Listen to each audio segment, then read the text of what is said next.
Cryptocurrency for beginners. Part 1. What is cryptocurrency and the story of Bitcoin? Hi everyone, I'm Rachel. Welcome back to ChainSense. Or if you're new here, it's great to have you. I spent 6 months learning crypto the hard way. This 15-minute guide will save you months of confusion. Let's start with the basics. What exactly is cryptocurrency? Think of it as money redesigned for the internet age. It doesn't need banks, printing presses, or even a country to exist. Cryptocurrency exists entirely in the digital world, protected by mathematics rather than middlemen. Pause. Before crypto, money was always controlled by someone, governments, banks, or payment companies. If that system failed, people lost savings. In 2008, the world faced a major financial crisis, and many began to question whether a better system could exist. That question gave birth to Bitcoin. The word cryptocurrency combines crypto, from cryptography, the technology that locks data with codes, and currency, meaning money. So literally, it's coded money. Here's what makes it different from traditional cash. It's digital only. You can't hold it in your hand. It's decentralized. No single authority controls it. It's secure. Computers verify every transaction. It's global. It works the same whether you're in New York, Nairobi, or New Delhi. And it's transparent. Anyone can see the public record of transactions. Imagine sending money as easily as sending an email. No teller, no queue, no weekend delays.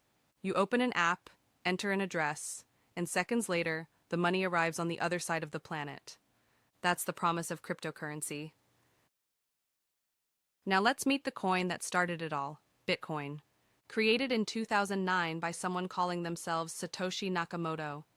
No one knows who this person, or group, really is, and maybe that's the point. Bitcoin belongs to everyone, not to its creator. Bitcoin emerged as a response to traditional banking, aiming to give individuals control over their own money.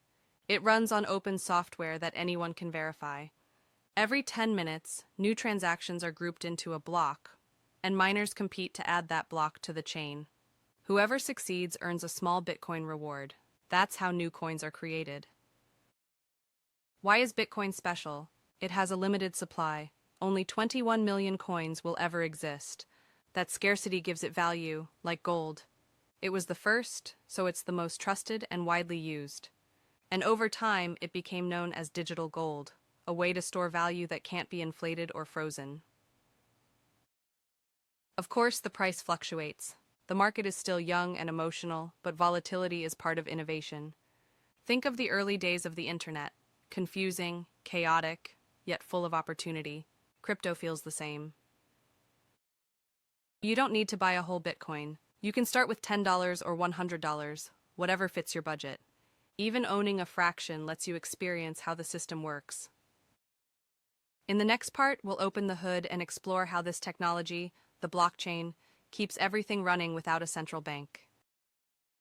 Part 2. Blockchain, crypto versus traditional money, and how to buy safely. Welcome back, I'm Rachel. In the last part, we explored what cryptocurrency is and how Bitcoin began. Now, let's understand the technology that makes it all possible, the blockchain. Picture a digital notebook that everyone can read, but no one can erase. Every page in that notebook is a block filled with verified transactions. When a new block is added, it connects to the previous one, forming a chain. That's why it's called a blockchain. Thousands of computers around the world keep identical copies of this notebook. They constantly compare notes to agree on what's true. That agreement is called consensus. Why is this so powerful? Because it replaces trust in people with trust in code. You don't have to rely on banks or governments to verify transactions. The system does it automatically. Once a transaction is written to the blockchain, it can't be changed or deleted. That makes it transparent, secure, and tamper-proof. Pause. Here's an example. Imagine you send 1 Bitcoin to your friend. That transaction is broadcast to thousands of computers, verified, and then added to the next block. From that moment, it becomes part of the permanent global record, visible to everyone, impossible to alter. Now that we understand how it works, let's compare crypto to traditional money, also known as fiat currency. Fiat money is controlled by governments and central banks. They can print as much as they want, which causes inflation. Your money buys less over time. Banks can freeze your accounts or block transfers. International payments can take days and charge high fees. And if the system fails, ordinary people suffer. Crypto flips that model. No one controls it. The supply is often limited or predictable. You hold your own wallet and decide how to use your funds. Transactions happen within minutes, anywhere in the world, and all you need is an internet connection. With crypto, you become your own bank. That means more freedom, but also more responsibility. If you lose your keys, there's no customer support to call. So, how do you buy your first crypto safely? Let's go step by step. Step 1. Choose an exchange. Coinbase is the easiest for beginners. Binance offers low fees and hundreds of coins. Kraken is known for strong security and regulatory transparency. Step 2. Verify your identity. This is required by law. Exchanges need to confirm who you are. Upload your ID, wait for approval, and then you're ready to go. Step 3. Add a payment method. Bank transfers usually have the lowest fees. Debit cards are instant, but cost a bit more. Avoid credit cards. They often charge extra or treat it as a cash advance. Step 4. Make your first purchase. Start small. $25 to $100 is enough to learn. Buy something stable and established, like Bitcoin or Ethereum. And step 5. Store it safely. If you plan to hold more than $1,000, get a hardware wallet like Ledger or Trezor. It keeps your crypto offline and safe from hackers. Here's a quick tip. After your first purchase, send a small amount, maybe $10, from the exchange to your personal wallet. Watch how confirmations appear and how the transfer is verified. That single test will teach you more than hours of reading. Buying crypto is simple, but doing it safely is what makes you a smart investor. In the next part, we'll cover the biggest mistakes beginners make and how to avoid them. Part 3. Common mistakes, next steps, and final message. Welcome back, I'm Rachel. In this final part, let's talk about the biggest mistakes beginners make and how to avoid them. Number 1. Buying coins without research. If you don't understand what a project does or how it creates value, skip it. A beautiful website or a viral post doesn't make a project trustworthy. Take time to read the white paper or official documentation first. Number 2. Leaving all your crypto on exchanges. An exchange is like a parking lot, not a bank. If that platform gets hacked or goes bankrupt, your money disappears with it. Keep only what you trade there. Move the rest to your own wallet. Number 3. Losing private keys. Your keys are like the password to your money. If you lose them, no one can help you recover your funds. Write them down on paper, store them safely offline, and never share them with anyone. Number 4. Chasing hype. When prices rise rapidly, the fear of missing out prompts people to buy impulsively. It almost always ends badly. Instead, use a strategy called dollar cost averaging, which involves investing small amounts regularly over time. It helps keep emotions under control and fosters consistency. Number 5. Investing too much too soon.